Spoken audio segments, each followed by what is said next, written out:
సృష్టి, భూమి, సమస్తమైన విషయాలను అవగతం చేసుకున్నవారు, సర్వప్రాణి కోటికి ఈ 16 కళలతో ఉన్న చంద్రుని ప్రభావము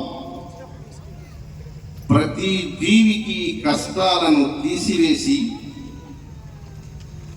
ఎప్పటి నుండో అనుకుంటున్న కాని పనులను విజయవంతం చేసేదానికి సూర్యుడు 18 విఘడియలు సమయాన్ని తీసుకొని సాయంకాలం మరల చంద్రప్రభావుడయ్యేంత వరకు ఈ కాలం అమృత తుల్యమైన సమయం అని పురాతన భూమి పుట్టినప్పుడే ఈ సృష్టి ధర్మంలోనే దీని వివరాలు మహాతపస్సంపన్నులు, పవిత్రమైన బ్రాహ్మణులు, జ్ఞానులు, పతివ్రతలు, లోకాన్ని సంరక్షణ చేసే ఖ్యాతి కలిగినటువంటి మహనీయులు దీన్ని తీర్పు చేసి మనకు అందించారు.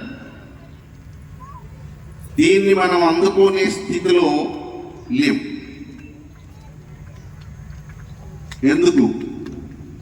ఈ సృష్టి చూస్తున్నంత వరకే మనకు అర్థమవుతుంది.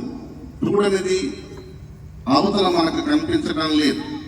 కానీ కనిపిస్తున్నదంతా ఒక 10 భాగాలుంటే కనిపించనిది 1000 భాగాలుంది ఈ శూన్యంలో.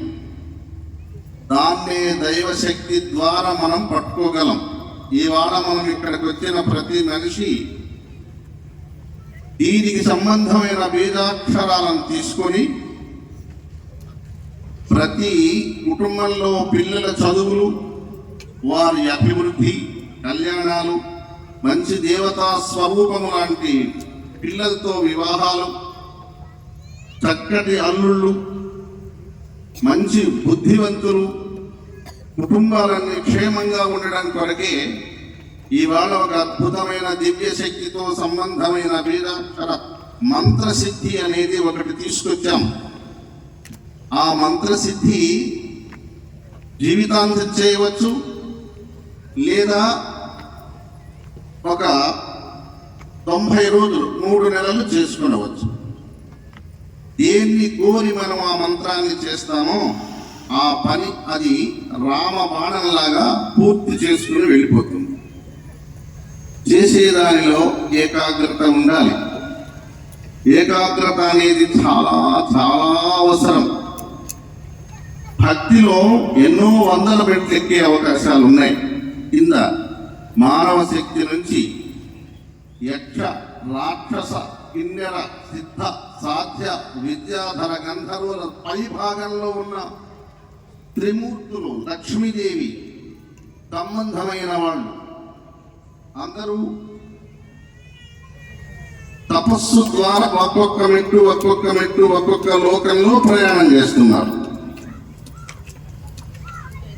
ఇప్పుడు మనం భూలోకంలో ఉన్నాం. తపశ్శక్తి, నియమము, నీతి ఇంద్రాది దేవతలకు, త్రిమూర్తులకు మనకు ఒక్కటే.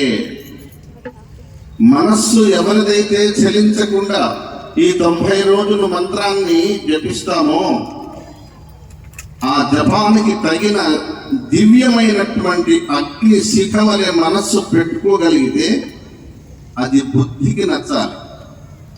బుద్ధి అనేది మన శరీరంలో 5 కనిపించని ప్రాణులు ఉన్నాయి. అవి మనస్సు, బుద్ధి, చిత్తము, సూక్ష్మ శరీరము, ఆత్మ.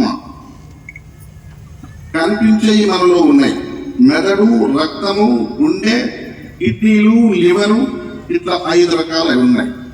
వాటిల్లో ఒక్కటి దెబ్బతిన్నా మనం బ్రతకలేం. ఈ 5 కనిపించని శక్తులలో బుద్ధి నశిస్తే మనం పశువులం అయిపోతాం.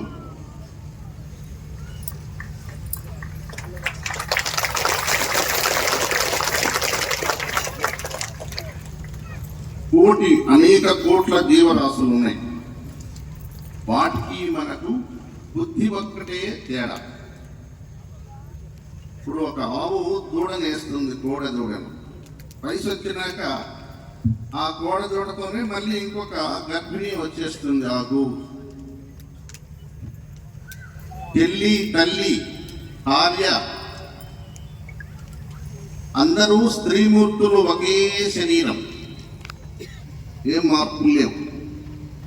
పురుషులంతా ఒకే శరీరం, మార్పులు ఏమి లేవు. మార్పు